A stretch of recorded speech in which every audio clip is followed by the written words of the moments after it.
Guten Tag alle, Herr Wallace here. Today I want to talk to you about separable prefix verbs, or trennbare Verben in German. Separable prefix verbs in German are quite common, and it's therefore important that you understand how they are used in not only the present tense, but in the perfect tense, and used with certain verbs, such as modal verbs, or in the future tense. So we're going to look at that today. Before we get started, let's just take a look at some of these separable prefixes that they have in German so that you can kind of be aware of them. Abfahren, to depart. And you'll see that alone the verb means fahren, which means to drive or to ride, but by adding a prefix to the verb, we're going to change the meaning of that verb. So these are just examples. Ausziehen, to take off, like anziehen is to put on. Anrufen, to call up. Mitkommen, to accompany or come with. Anziehen, to put on. Wegfahren, to drive away. Vorbereiten, to prepare beforehand or to prepare. Ankommen, to arrive. Beibringen, another word for educate. Aufbauen, to build up. Einatmen, to breathe in. Ausgehen, to go out. Stattfinden, to take place. Zusammenbauen, to assemble or put together.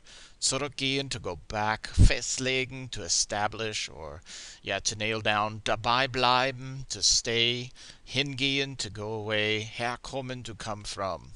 So in the present tense, the prefix on these verbs is separated from the rest of the verb and it is placed at the end of the sentence or statement or question. So for example, when I say Ich ziehe meine Jacke an, I'm saying I'm putting my jacket on. Der Zug fährt ab. The train is departing. Das Treffen findet heute statt. The meeting will take place today. Ich gehe hin. I'm going over there. Ich rufe dich an. I will call you up. Bereitet den Vortrag vor. He is preparing the presentation. Atme ganz tief ein. Breathe deeply in. Ich komme mit. I am coming along or coming with you. Wir bleiben dabei. We are staying.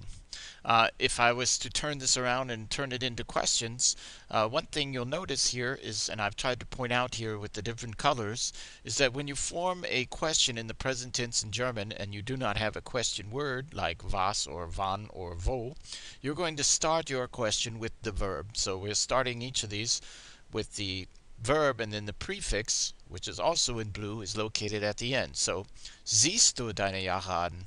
Are you putting your jacket on? Fährt der Zug ab? Is the train departing? Findet das Treffen heute statt? Does the meeting take place today? Gehst du hin? Are you going there? Rufst du mich an? Are you going to call me? Bereitet seinen Vortrag vor? Is he preparing his presentation?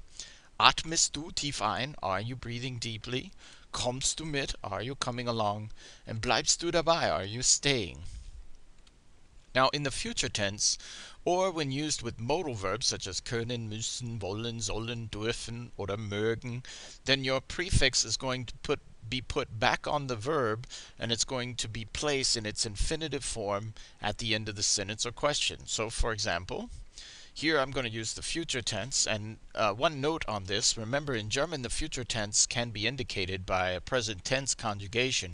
For example, ich sehe dich could mean I see you or I am going to see you.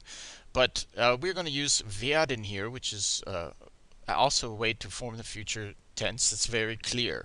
So, ich werde meine Jacke anziehen is I will put my jacket on, basically. Der Zug wird abfahren, the train will depart. Das Treffen wird heute stattfinden, the meeting will take place today. Ich werde hingehen, I will go there. Ich werde dich anrufen, I will call you. Wird den Vortrag vorbereiten, he will prepare the presentation. Ich werde ganz tief einatmen, means I will breathe in very deeply. Ich werde mitkommen, I will come along. Und wir werden dabei bleiben, we will stay. Okay, if I form this with a modal verb, such as können, müssen, wollen, sollen, dürfen, oder mögen, and here I'm using the present tense conjugations mostly for the first and third person singular. So it's going to operate in the same similar fashion. So ich kann meine Jacke anziehen. So I can put my jacket on. Der Zug muss abfahren. The train must depart or has to depart. Das Treffen soll heute stattfinden. The meeting should take place today. Ich darf hingehen. I am allowed to go there. Ich will dich anrufen. I want to call you up. Kann den Vortrag vorbereiten. He can prepare the presentation. Ich mag ganz tief einatmen. I like to breathe in deeply. Und ich muss mitkommen. I have to come along. Oder wir sollen dabei bleiben. We should stay there. Okay? So, one last thing here is when you're forming the past participle using a separable prefix verb, the GE is placed after the prefix and before the rest of the participle, which changes depending upon the original verb. So, here I have some more examples of using the perfect tense, basically, with these separable prefix verbs. And this thing that's located at the end of the sentence is referred to as the past participle. So, ich habe meine Jacke angezogen. I have put on my jacket. Der Zug ist abgefahren. The train has departed. And one note here, remember in the perfect tense in German, your helping verb can be either a form of haben or a form of sein. And in this case, it's a form of sein. That's why it's der Zug ist and not der Zug hat. Das Treffen hat heute stattgefunden. The meeting has taken place today. Ich bin hingegangen. I have gone there.